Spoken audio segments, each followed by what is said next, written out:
श्री कृष्ण गोविंद हरे मुरारी, हे नाथ नारायण वासुदेव।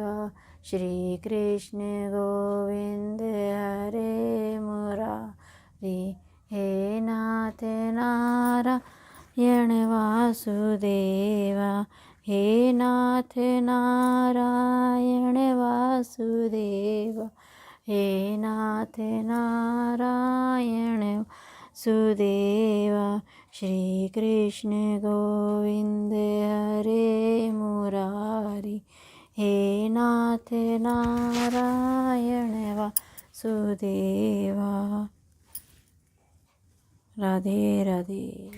राधे राधे बहनों, आज मैं आपको कार्तिक मातम का 24वां और 25वां अध्याय सुनाऊंगी। और अगर आपने अभी तक हमारे चैनल को सब्सक्राइब नहीं किया है तो कृपा करके हमारे चैनल को सब्सक्राइब कर दीजिए और हमारी इस वीडियो को ज़्यादा से ज़्यादा लाइक और शेयर ज़रूर कीजिएगा।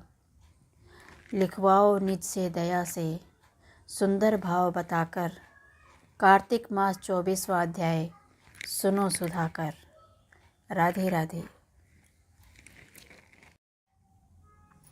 राजा पृथु ने कहा, हे नारद जी, आपने तुलसी के इतिहास, व्रत, महात्म के बारे में कहा।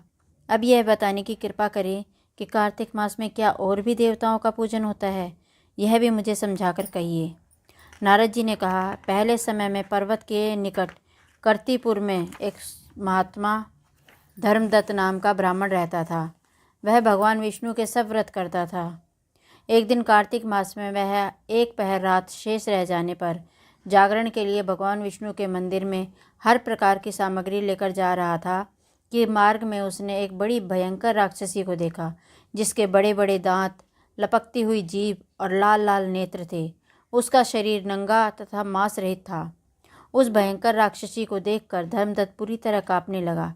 अन्य कोई उपाय ना देखकर उसने पूजा वाली थाली और जल का लोटा उसके ऊपर फेंक दिया, क्योंकि उसने भगवत नाम का जाप करते हुए वह सामग्री और जल का लोटा जिसमें तुलसी दल पड़ा था उसको मारा था, जिससे उसके जन्म जन्मांतर के पाप नष्ट हो गए और पूर्व जन्म याद आ गया।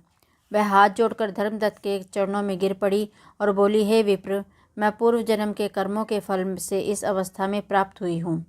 नारद जी ने कहा, हे राजन, उसने इस प्रकार प्रणाम करते हुए देखकर अति विस्मित होकर धर्मदत्त ने पूछा, तेरी यह अवस्था किस कर्म के फल से हुई है? तू पूर्व जन्म में कहाँ रहती थी और तेरा कैसा शरीर था, यह सब मुझे बताओ। उस राक्षसी ने, जिसका नाम कलहा था, कहा, हे ब्राह्मण, सौराष्ट्र में भिक्षुक नाम का एक ब्राह्मण रहता था। मैं उसकी पत्नी थी। मेरा स्वभाव बड़ा ही निष्ठुर था। मैंने अपने पति का कभी भला नहीं चाहा, ना कभी उसे अच्छा भोजन दिया, ना मिठाई ही खाने को दी। मैं प्रतिदिन उससे लड़ती झगड़ती रहती थी। मुझे इस प्रकार की झगड़ालू देख और नित्य प्रति की कलह से तंग आकर मेरे पति ने दूसरा विवाह करने का निश्चय किया।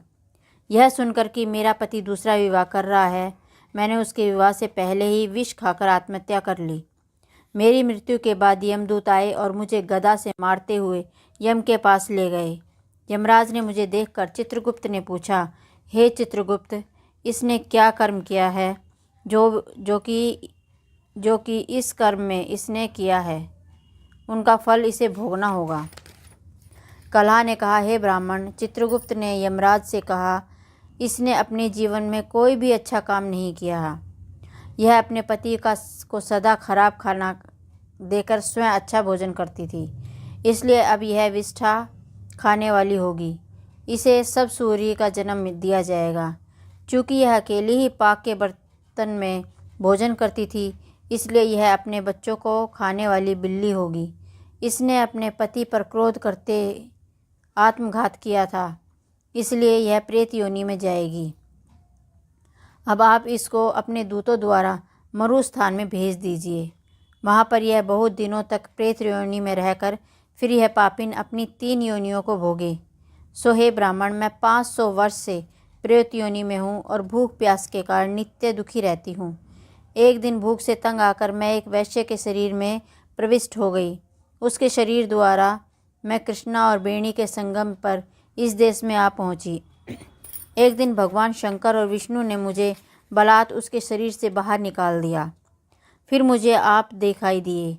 आपके लोटे में से तुलसी जल का छींटा मेरे ऊपर पड़ा, जिससे मेरे सब पाप नष्ट हो गए। हे ब्राह्मण, अब आप मुझे यह बताइए कि आगे हमारे होने वाली तीनों योनियों और इस प्रेत योनि से किस तरह से मुक्ति मिलेगी। धर्मदत्त कलह से की बात सुनकर उसके पिछले कर्मों और वर्तमान अवस्था को देखकर बड़ा दुखी हुआ। उसका दुख देखकर उसका चित्त पिघल गया और उसने दुखित भाव से कहा। 24वां अध्याय समाप्त। सुना प्रसन्न ऋषियों का और बोले सूत जी ज्ञानी। 25वें अध्याय में सुनो श्री हरि की सच्ची वाणी। 25वां अध्याय प्रारंभ। राधे राधे। तीर्थ व्रत दान आदि के करने के से समस्त पाप नष्ट हो जाते हैं, मगर प्रेत योनि में रहने वाले को इसका अधिकार नहीं है। तुम्हारे दुख को देखकर मैं अत्यंत दुखी हूँ और तुम्हारा दुख दूर किए बिना मुझे संतोष नहीं होगा। तुम्हारे पाप बड़े भारी हैं, क्योंकि यह तीनों योनियाँ बहुत बड़े पाप करने वालों को ही प्राप्त होती हैं, और प्रेत योनि तो थोड़े पुण्य से भी नष्ट नहीं हो सकती। लेकिन मैं तुम्हें इस योनि से अवश्य छुड़वाऊँगा, इसलिए मैंने जो कार्तिक का व्रत किया उसका आधा पुण्य तुम्हें देता हूँ, क्योंकि यज्ञ दान तीर्थ सब निश्चय ही कार्तिक व्रत के पुण्य के समान है नहीं है। देवर्षि नारद बोले, हे राजन, इतना कहकर धर्मदत्त ने उसको ओम नमो भगवते वासुदेवाय इस मंत्र का जाप कराया और तुलसी का जल उसके ऊपर छिड़का। बस फिर क्या था, क्षण भर में वह प्रेत योनि से छूटकर प्रज्वलित शिखा के समान दिव्य रूप धारण कर लक्ष्मी के समान सुंदर हो गई। तब वह धर्मदत्त को दंडवत करके प्रसन्नता से गदगद होकर बोली, हे ब्राह्मण, आपके शरीर से मैं इस घोर नरक से छूट गई हूँ। मुझे पाप सागर में डूबती हुई के लिए यह आप नौका के समान हैं। नारद जी ने कहा, हे राजन, अभी कला इसी प्रकार कह ही रही थी कि वहाँ विष्णुगण एक देदीप्यमान विमान लेकर आए। विमान के द्वार पर अप्सराएं और गण बैठे हुए थे। धर्मदत्त ने उनको देखकर प्रणाम किया। पुण्यशील और सुशील नामक भगवान विष्णु के गणों ने धर्मदत्त को अपने हाथों को ऊपर उठाकर उसका अभिनंदन करके कहा, हे ब्राह्मण, आप धन्य हैं जो सदा भगवान विष्णु के व्रत कथा और सेवा में लगे रहते हैं। आपने जो अपने बाल्यकाल में पवित्र और शुभ कार्तिक व्रत किया था, उसके आधे फल से आपने कलह के पूर्व जन्म के एकत्र पाप नष्ट कर दिए। यही नहीं, आपकी कृपा से उसके सैकड़ों जन्म के पाप नष्ट हो गए हैं। आपके जागरण आदि करने से पुण्य प्रभाव से आकाश मंडल में यह विमान आया है। हे ब्राह्मण, अब हम उसे भांति भांति के भोगों से युक्त वैकुंठ में ले जा रहे हैं। आपके दान पुण्य के प्रभाव से यह भगवान विष्णु के पास रहेगी। आप भी इस जन्म के बाद अपनी 2 स्त्रियों सहित वैकुंठ में विष्णु जी के पास रहोगे और मुक्ति प्राप्त करोगे। हे दया सागर, वे मनुष्य धन्य हैं और जन्म उन्हीं का फलीभूत है जिन्होंने तुम्हारी तरह विष्णु की भक्ति की, क्योंकि भगवान विष्णु अपने भक्तों को भला क्या नहीं देते। जिन्होंने प्राचीन काल में उत्तनपाद के पुत्र को ध्रुव पर पहुंचाया, जिसके सुमिरन मात्र से प्राणियों की मुक्ति हो जाती है। प्राचीन काल में विष्णु जी ने केवल आपके नाम के स्मरण से ही आप द्वारा पकड़े हुए हाथी को हस्ती योनि से मुक्त करके जय नाम देकर उसका पारदर्शी बनाया। तुमने उसी विष्णु की सेवा की है, इसलिए तुम अपनी दोनों स्त्रियों सहित 1000 वर्ष तक भगवान विष्णु के पास निवास करोगी।